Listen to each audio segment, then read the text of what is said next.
สบายดีพี่น้องปองไปเบิดสุขสุขคนเนาะมื้อนี้คำปานกาซีอินดีกาสิพาทุกคนมาเบิ่ง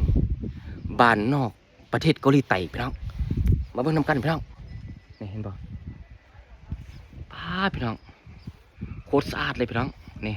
อันนี้ก็เป็นเฮือนเพิ่นเนาะก็จะมีสวนผักสวนหญ้าพี่น้องเห็นบ่นี่สวนผักสวนหญ้าแคมเฮือนเนาะนี่ก็จะเป็นเฮือนเพิ่นเนาะก็จะมีทางไปเทิงนั่นแหละพี่น้องนี่เห็นบ่ดูพี่น้องน้องใหม่พี่น้อง บอกเลยพี่น้องโคตรสะอาดเลยก็เงียบพี่น้องเนาะแล้วมาเบิ่งทางลุ่มพี่น้องสิมีอย่างเดียวเนาะไปเบิ่งน้ำกันพี่น้องอันนี้ก็เป็นเฮือนเพิ่นเนาะนี่เห็นป่ะทุกคนนี่โอ้พี่น้องยังมีกำแพงเก่าๆพี่น้องนี่เนาะเฮือนเก่าๆพี่น้องเห็นป่ะอันนั้นเป็นฟืนพี่น้องนี่เห็นป่ะทุกคนวันนี้ก็ขี่รถจักรคู่ใจพี่น้องเอาไปเบิ่งทางหน้าพี่น้องมีอย่างเดียวเนาะไอ้พี่น้องบอกเลยว่าสุดยอดพี่น้อง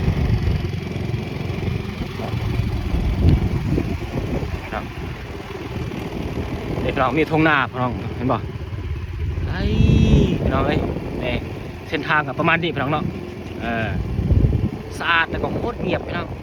นี่อันนี้เป็นทงนาพี่น้องนะ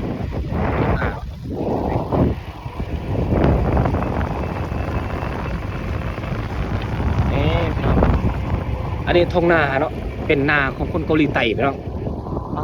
มันยังมีหน้าแบบคือบ้านเขาพี่น้องเนาะแบบหน้าคันไดนะพี่น้องนี่เห็นบ่เจ้าดำแล้วเลยพี่น้องโคตรงามเลยพี่น้องธรรมศาสตร์นี่เห็นบ่นี่เป็นเส้นทางที่ว่าเข้าหมู่บ้านที่ว่าปานขึ้นไปเนาะเขตเนาะพี่น้องประมาณนี้พี่น้องเนาะสะอาดคนผู้คนกินพี่น้องคักแน่เลย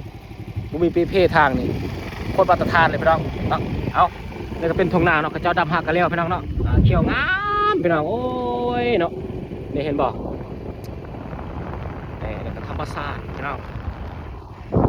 อันสัตว์ปอกสัตว์ป่าเนี่ยพี่น้องจะเป็นตัวมูฟานบ่จะเป็นตัวฟานบ่จะเป็นตัวฮอกตัวจ้อนเนี่ยพี่น้อง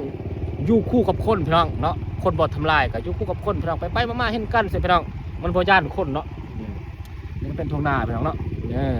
ขณะเราอยู่เขตนอกได้พี่น้องห้องจ้างโรงงานเนี่ยมีเบิด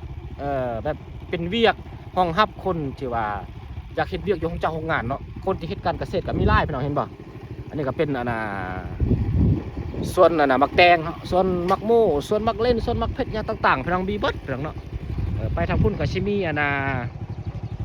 จุดหนึ่งเนาะบ้านเนาะนี่ก็จะเป็นบ่อนหนึ่งพี่น้องบ่อนเขาเจ้าเลี้ยงงัวพี่น้องนี่พามเลี้ยงงัวเนาะนี่อยู่เข้มนอกเนาะเขาเจ้าจะเลี้ยงแบบนั้นพี่น้องเนาะเขาเจ้าบ่ปล่อยซาสุซาใส่พี่น้องเขาเจ้าจะไข่เฟืองเนาะเกี่ยวเข้านาแล้วเขาเจ้าก็จะอัดเป็นแท่งแล้วก็